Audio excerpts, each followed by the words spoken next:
bisa. Kalau ekonomi Amerika tadi dikatakan, ekonomi Amerika kan jauh lebih kuat lah. Militernya, ekonominya. Jadi time is not on Iran side. Dalam pengertian itu, time Bang Rizal, is not kita on akan their side. membahas itu. Time is not on Iran side. Kita akan tanyakan, Mbak Dina, apakah Anda sepakat bahwa dalam kondisi ini Iran dalam posisi yang tertekan, Mbak Dina? Saya tidak sepakat, Tidak karena sepakat, ya? menurut saya faksi di dalam perang, baik itu di Amerika Serikat, Israel maupun di Iran, itu sebenarnya hal yang biasa.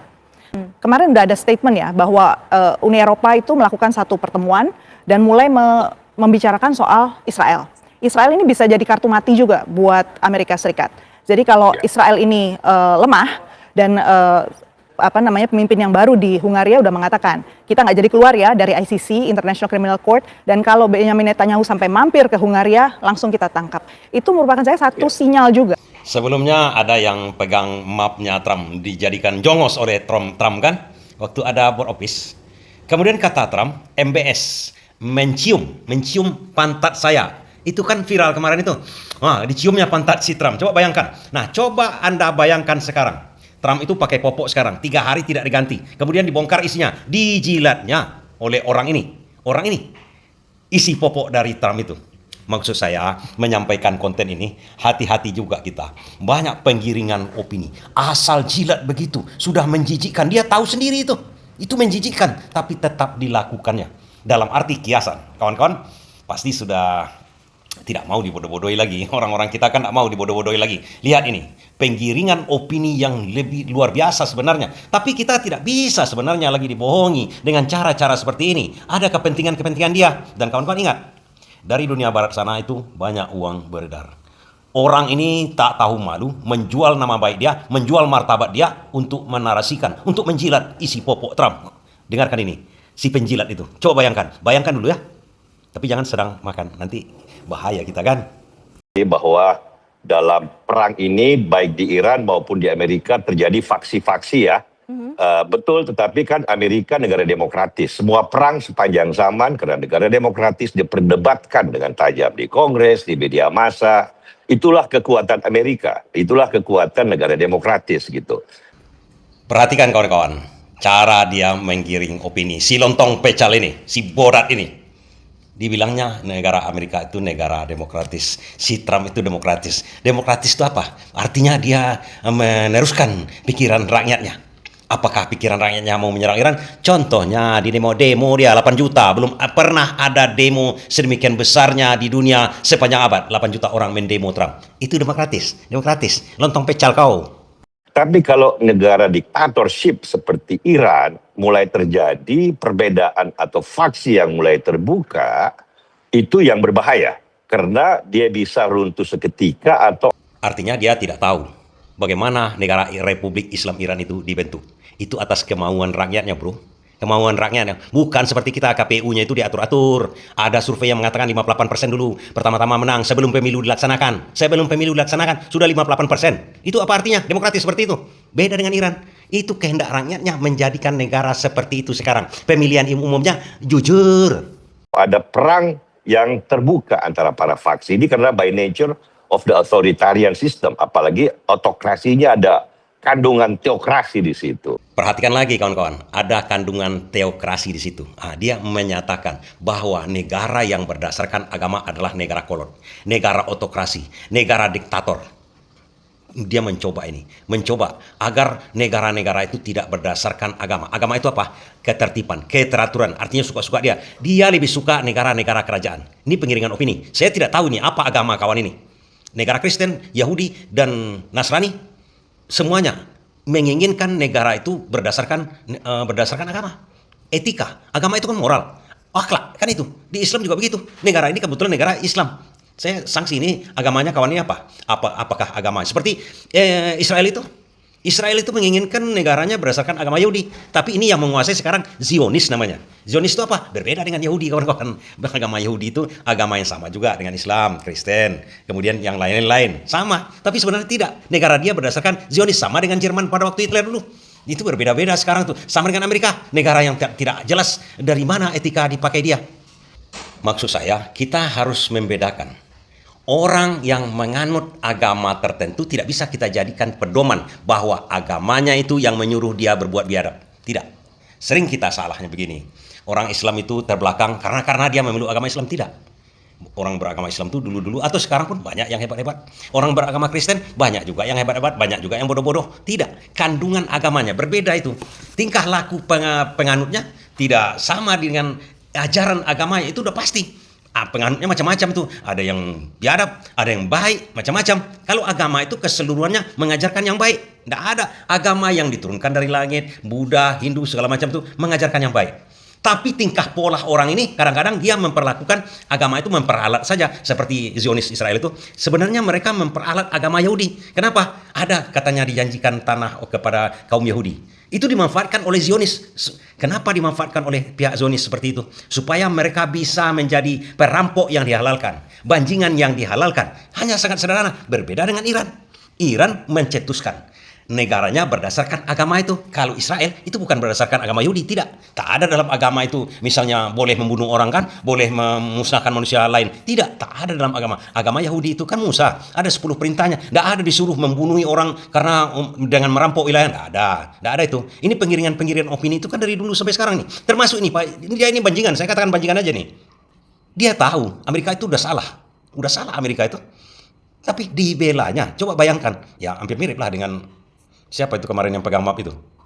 Yang coba-coba menjaga perdamaian Israel. Apakah dia menjilat kepada itu juga? Tapi yang jelas dia menjilat popok Trump sekarang ini kan?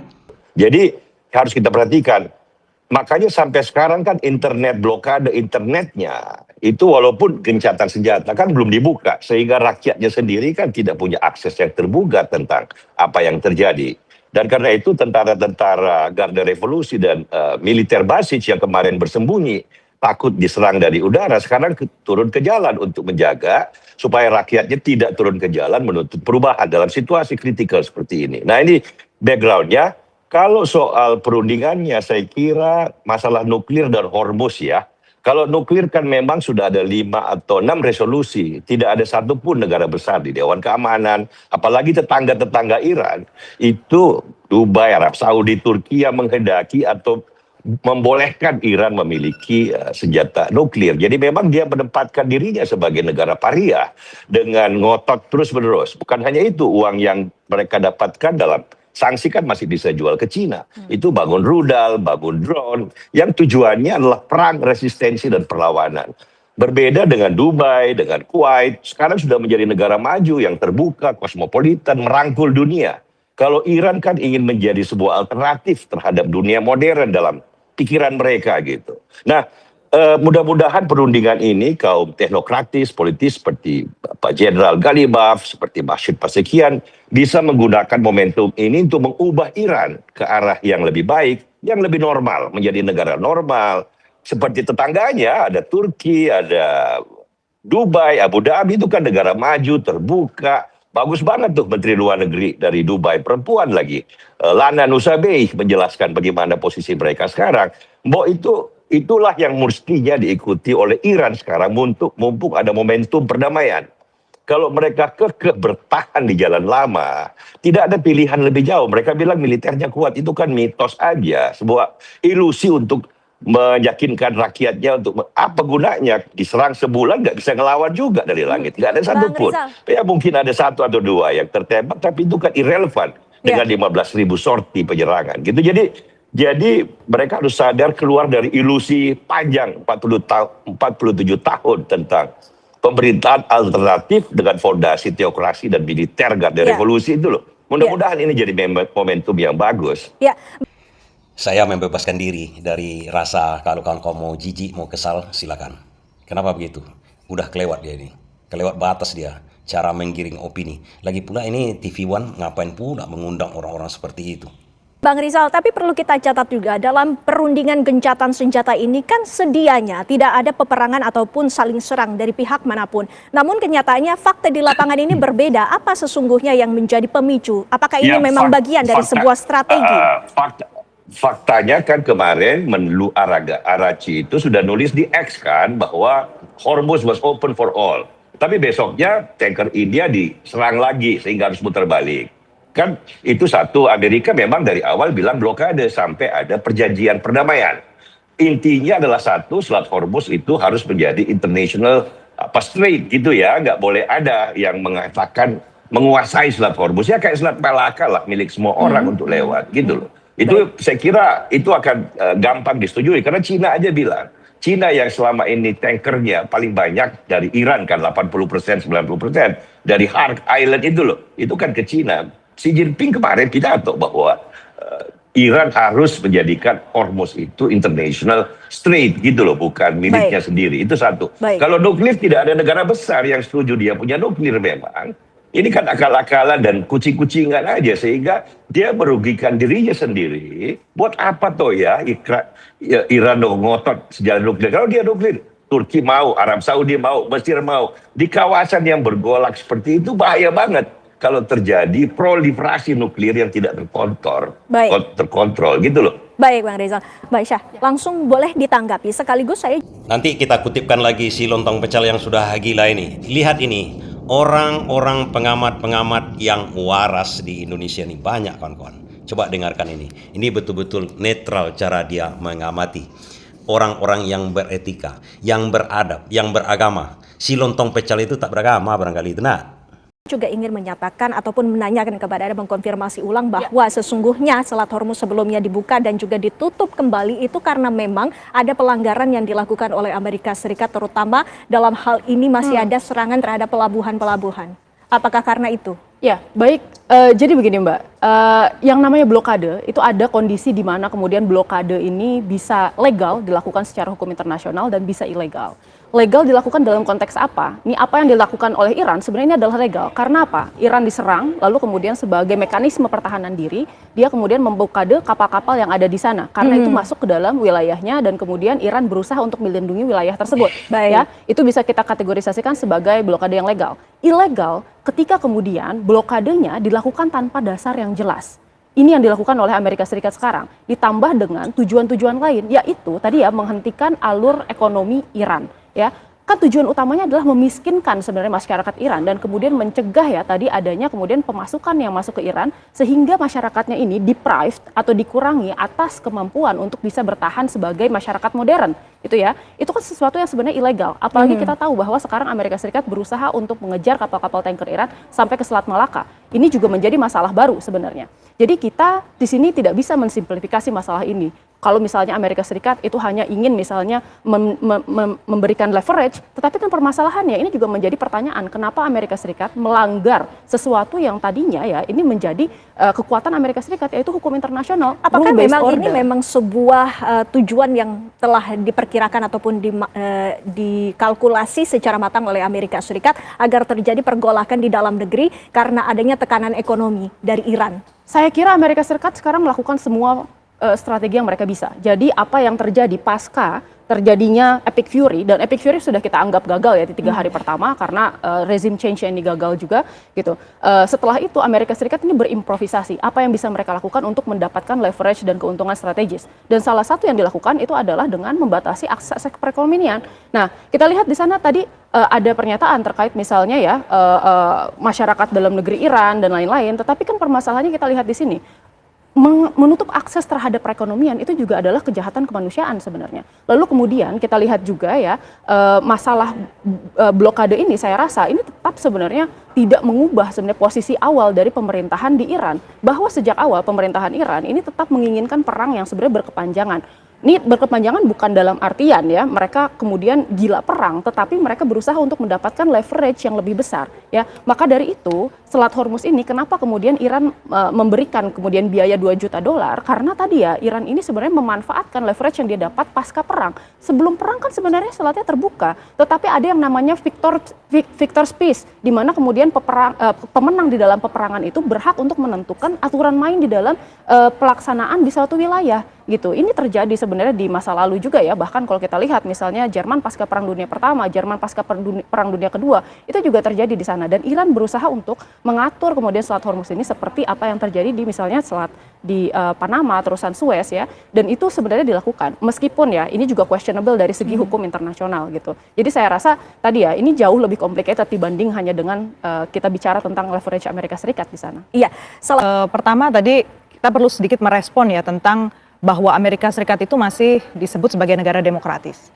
Saya kira dengan statement Trump yang setiap saat, setiap waktu, anytime, anywhere diklik sendiri oleh dia dan menjadi pegangan bagi para pengikutnya di kabinet untuk mengambil keputusan, bahkan nggak bisa keluar, nggak punya otoritas sama sekali tuh. Kemarin ketemu ke Pakistan itu jadi fans kan nelpon sampai 12 kali or something ya, pokoknya lebih atau pokoknya sering banget nelpon harus ke Trump untuk ngecek, dan itu sebabnya Witkoff dan Jared Kushner menantunya itu ditaruh di situ untuk memastikan jangan sampai keluar. Apakah itu juga gambaran suatu negara yang demokratis dan terlembagakan proses negosiasinya? Menurut saya kalau dilihat dari prinsip proses negosiasi yang nyata itu nggak terjadi. Suasananya itu benar-benar tensinya tinggi gitu kan, karena masih harus patuh pada satu perintah gitu kan. Padahal negosiasi itu kan harusnya ya siapa yang datang, dia diberi kepercayaan, kalaupun nggak selesai di hari itu, nanti berikutnya kan masih ada proses berikutnya kan gitu kan. Jadi nggak bisa disandera oleh pokoknya harus begitu. Itu poin satu. Poin kedua, menurut saya kita perlu walaupun ya ada narasi-narasi nih yang membuat bahwa kesannya Iran itu nggak seperti Indonesia, maka hati-hati nanti kalau kita pro sama Iran, nanti efeknya negatif ke kita gitu kan. Kemudian kita masih punya kerjasama sama Amerika, nanti kita kena efek buruknya dan seterusnya. Tapi satu hal yang menarik di sini, menurut saya itu adalah Iran itu menjadi penyuara dari negara yang menandatangani UNCLOS dan negara yang menandatangani NPT, Non-Proliferation Treaty. Jadi dengan pegangan ini kita bisa melihat betapa Iran yang sudah ditekan sampai kayak apapun itu masih memegang prinsip ini, dua ini. Jadi ini menurut saya satu hal yang Indonesia harusnya punya cara melihat yang berbeda. Kita nih bangsa Indonesia bisa melihat bahwa konsistensi itu adalah satu hal yang sebenarnya juga perlu kita pertahankan juga. Karena kita negara pantai juga. Iya, kita tapi juga kalau kita terikat membahas itu. secara global dampaknya untuk respons dari negara-negara lainnya itu seperti apa? Kalau kita lihat tadi soal UNCLOS saja ya misalnya. Apakah Iran punya hak untuk kemudian minta uang untuk lewat di daerah perlintasan itu dan menempatkan tentaranya di sana? Satu catatannya, selama proses negosiasi itu belum selesai dan kedua belah pihak yang pengen punya aturan main di satu selat itu belum sampai titik kesepakatan, maka sah-sah aja sebenarnya siapapun itu berusaha untuk meningkatkan leverage-nya di sana. Karena tadi pegangannya Undang-Undang Hukum Laut Internasional menetapkan bahwa negara pantai punya hak menentukan bahwa perlintasan apapun yang lewat di depan rumah mereka itu damai. Kalau tujuannya adalah untuk menangkap bahkan bangsa lain nih, pihak ketiga gitu, lewat di depan rumahnya mau dikejar lewat situ, seperti yang kemarin terjadi di Selat Malaka ya, itu harus dilawan. Karena kalau tidak, itu kita punya alki berapa gitu loh di Indonesia. Alur laut Indonesia itu terbuka lebar dan itu lewat teritori Indonesia, ada di Selat Malaka, ada di Kalimantan, di Sulawesi. Jadi kita balik lagi ke Selat Hormuz. Jadi artinya kalau kita tidak kita memandang yang dikerjakan oleh Iran ini adalah satu hal yang destruktif semata, itu kita juga missing the whole point. Bahwa yang sedang terjadi itu harus kita zoom out juga, harus kita lihat bahwa yang dikerjakan Iran itu menariknya adalah bicara soal kemanusiaan, bahwa dia juga bicara soal hukum laut, dia bicara soal anti-proliferation treaty, sepakat dia kan udah dia yang sekarang mau dikerjakan oleh Amerika Serikat adalah mengambil alih dan nggak boleh mengembangkan senjata, dia nggak punya senjata kan, terbukti sampai sekarang juga nggak ada senjatanya. Jadi apa sih sebenarnya yang dihibutkan oleh yang lain gitu. Menurut saya yang dia perjuangkan Iran itu adalah sovereignty, dan sovereignty itu juga satu kedaulatan ya, dan kedaulatan itu juga hak segala bangsa, dan itu kita harus yakini sebagai satu hal yang kali ini sedang digembar-gemborkan oleh Amerika Serikat nggak relevan, which saya bilang itu berbahaya sekali. Saya kira kalau perundingan ya terbuka dan mungkin terjadi besok ya, kan selalu begitu. Iran yang pada saat 2 minggu lalu di Islamabad kan sebelumnya bilang bahwa tidak ada rencana perundingan, tapi anyway dia datang kan, Galibaf dengan Menteri Luar Negerinya Abbas Araghchi gitu. Jadi kita lihatlah, karena nggak ada pilihan juga bagi Iran sekarang. kalau saya agak berbeda pendapat bahwa sekarang ini Iran dalam situasi yang pelik dan terjepit ya. Sebelum perang aja kan dia sudah mengalami krisis ekonomi di mana rakyatnya jutaan di berbagai kota sudah menuntut perubahan. Jadi legitimasi pemerintahan teokrasi militer ini sudah sangat tipis di mata rakyatnya sendiri dan mereka bisa mengatasi kan dengan pembunuhan 20.000, 30.000 rakyat mereka sendiri. Nah, kalau blokade, kalau tidak terjadi perdamaian ya, kita nggak tahu seberapa jauh eskalasi dari Trump. Besok batas akhirnya, mudah-mudahan they come to their senses ya, mudah-mudahan. Tapi kalau tidak kan pilihan bagi Iran kan apa pilihannya gitu dengan ekonomi yang bukan hanya disanksi sekarang, tetapi juga blokade. Kan produksi minyak Iran itu sekitar 1,5 sampai 2 juta barrel per day. Tadi Mbak Aisyah bilang kan, dengan jumlah itu kan kira-kira dia kehilangan cash flow sekitar 400 juta dolar per hari. Selama ini kan tidak diserang oleh Amerika gitu, karena ini kan bukan perang terhadap rakyat Iran, ini perang terhadap kekuasaan pemerintahan di Iran, sehingga nggak diganggu, di Iran bisa ekspor. Tapi dengan blunder Iran sendiri menyerang negara tetangganya yang tidak ikut berperang, menyerang tanker Thailand, kemarin India kan. Xi Jinping kemarin itu sudah ngomong eksplisit bahwa Selat Hormuz itu milik international community. Jangan Iran jadikan bargaining chip untuk perundingan damai. Itu bagus banget. Nah, jadi intinya perundingan ini akan terjadi. Rasanya gitu. Iran selalu begitulah. Ini kan pemerintahan otokrasi kan selalu ngomongnya lain, tindakannya lain. Apalagi dalam situasi terjepit. Nah, masalahnya di Iran sekarang ada perpecahan internal yang sudah mulai kelihatan punya implikasi pada kebijakan. Kemarin Presiden Masoud Pezeshkian itu sudah berkata bahwa ini perang ini tidak bermanfaat bagi Iran dan bagi Amerika gitulah. Jadi dia juga yang sebelumnya berpidato minta maaf kepada Dubai, kepada Arab Saudi bahwa kita nggak mau lagi kok nyerang kalian dengan rudal gitu. Nah ini kan juga kita lihat misalnya Menteri Luar Negerinya ya Abbas Araghchi kemarin juga pidato bahwa Selat Hormuz is free. Tapi ternyata besoknya tanker India dihajar lagi gitu. Jadi kelihatan ada tensi antara kekuatan militer Garda Revolusi dengan kaum politisi teknokrat, Menteri Luar Negeri, Presiden Pezeshkian dengan Ketua DPR-nya Ghalibaf yang mimpin perundingan ke Islamabad kemarin. Ini juga masalahnya kan karena Ayatollah muda itu, Mujtaba Khamenei itu kan kabarnya koma. Dia tidak pernah muncul sekalipun dalam 1,5 bulan konflik ya. Biasanya kan pemimpin membesarkan hati rakyatnya, memimpin, tapi kan kabarnya dia koma, incapacitated atau menjadi boneka dari Garda Revolusi. Jadi in praktis kabarnya yang kita dengar terakhir bahwa pemerintahan teokrasi ini agak berubah menjadi perubahan pemerintahan junta militer. Nah, kita lihatlah ini kan dinamikanya apapun lah. Kan mereka juga takut dengan rakyatnya sendiri loh. Ini kan setelah nggak ada lagi serangan rudal sebulan ini 2 minggu terakhir kan tentara-tentara revolusi, Garda Revolusi dan pasukan basisnya ini pasukan paramiliter bersenjata ini. Baik. Rakyat yang dipersenjatai oleh rejim itu sudah turun ke jalan. Baik, Mereka bukan menjaga rudal, tapi menjaga jangan sampai rakyatnya bangkit lagi meminta perubahan menentang mereka. Ini komplikasi internalnya saya kira ya yang akan menjadi salah satu faktor penentu sampai seberapa jauh perdamaian ini bisa. Kalau ekonomi Amerika tadi dikatakan ekonomi Amerika kan jauh lebih kuat lah, militernya, ekonominya. Jadi time is not on Iran side. Dalam pengertian itu, baik, is not on Iran side. Kita akan tanyakan, Mbak Dina, Ya. apakah Anda sepakat bahwa dalam kondisi ini Iran dalam posisi yang tertekan, Mbak Dina? Saya tidak sepakat, Tidak karena sepakat, ya? menurut saya faksi di dalam perang, baik itu di Amerika Serikat, Israel maupun di Iran, itu sebenarnya hal yang biasa. Di Amerika Serikat sendiri juga sudah terbentuk faksi sekarang, antara JD Vance dengan Pete Hegseth, kemudian di antara senator, plus lagi kemarin baru saja keluar informasi baru lagi ya, bahwa dana fiskal anggaran pemerintah untuk 2027 di Amerika Serikat itu naik lagi 44% untuk isu pertahanan keamanan untuk perang, sementara untuk anggaran-anggaran yang lain untuk kesehatan, untuk pendidikan, perumahan itu semua kurang sampai 10%.